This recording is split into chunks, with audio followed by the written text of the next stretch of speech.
नमस्कार मित्रों, मैं एस्ट्रो वास्तु रिसर्चर हस्तरेखा रीडर से संजीव। आज जो चेतावनी मैंने आपको दिखाई उसको समझें। आज हमारा जो विषय है वह है विवाह के उपरांत समृद्धि अर्थात धन, पैसा, मान सम्मान बढ़ेगा या घटेगा या हानि होगी।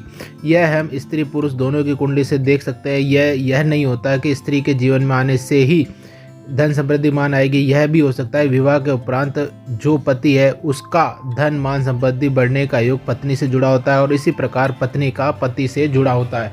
और हर व्यक्ति चाहता है कि उसके जीवन में विवाह होने के पश्चात उसको धन, मान संपत्ति, पैसा मिले। उसके बुरे समय जो उसके साथ चल रहा है या एकांकी जीवन वह जी रहा है वो घटे और उसे जीवन साथी ऐसा मिले जहां उसे सुकून मिले। पहले हम विवाह की भूमिका को स्पष्ट कर लें। विवाह जीवन में यौनावस्था में घटने वाली स्त्री पुरुष के बीच कानूनन या सामाजिक मान्यता या सहमति प्राप्त जीवन भर साथ रहने की व्यवस्था का नाम है, जो आपसी सहयोग, वादे और साझेदारी पर, प्रेम पर निर्भर होती है। विवाह के उपरांत चाहे वो स्त्री हो चाहे वो पुरुष, वह चाहता है कि उसके विवाह जीवन हो गया तो उसके जीवन में कुछ चीज़ें क्लियर हो, स्पष्ट हो और विवाद रहित हो। उसका वैवाहिक जीवन सुखमय हो, उचित तालमेल दोनों पति पत्नी के बीच में हो। पार्टनर जो दूसरा है, चाहे वो पति हो चाहे पत्नी हो, एक दूसरे को समझे, सुने तथा एक दूसरे को सम्मान दे। दोनों ये चाहते हैं कि दोनों एक दूसरे के परिवार के सदस्यों की इज्जत करें और उनका सम्मान करें।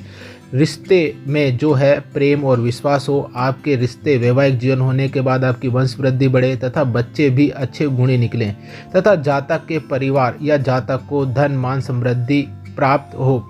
जातक को धन, मान, समृद्धि प्राप्त हो, इसके लिए ज्योतिष शास्त्र में कुछ नियम या कुछ विधा निर्धारित की गई है, जिसे मैं आपको यहाँ स्पष्ट कर देता हूँ कि ज्योतिष शास्त्र में विवाह के उपरांत जातक का वैवाहिक जीवन उन्नति होगा या घटेगा। यह हम कैसे देखते हैं, कैसे उसके धन, समृद्धि, मान सम्मान, वैभव और भाग्य वृद्धि प्राप्त होगी या नहीं। ज्योतिष शास्त्र में विवाह का भाव सप्तम भाव कहलाता है तथा उस सप्तमेश उस भाव का तात्कालिक कारक होता है तथा शुक्र इसका कालपुरुष के कुंडली के हिसाब से या इस भाव का मुख्य कारक शुक्र कहलाता है।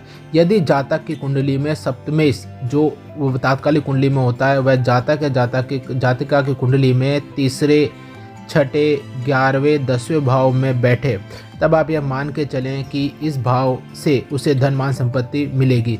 लेकिन अगर शुक्र भी अपने उच्च मित्र, स्वराशि या केंद्र में हो या लाभ भाव में हो तो यह इस बात की पुष्टि होती है कि जातक के वैवाहिक जीवन के उपरांत जातक को समृद्धि के रूप में मान सम्मान, पैसा, यश वृद्धि, वंश वृद्धि, भाग्य वृद्धि सारी प्राप्त होती है। इसके विपरीत स्थिति होने पर अर्थात सप्तमेश शत्रु, नीच, अस्त, दुर्बल या पीड़ित होने पर या पाप पीड़ित होने पर, पाप कत्री योग होने पर विपरीत परिणाम देते हैं। धन, मान, संपत्ति, यश, वंश वृद्धि की हानि होती है। जब यह ज्योतिष शास्त्र जान गए कि हमारे साथ विवाह के उपरांत अच्छा होगा या बुरा, इसकी हम पुष्टि अब हम ज्योतिष शास्त्र के अलावा वास्तु शास्त्र से अब हम इसकी पुष्टि कर देते हैं।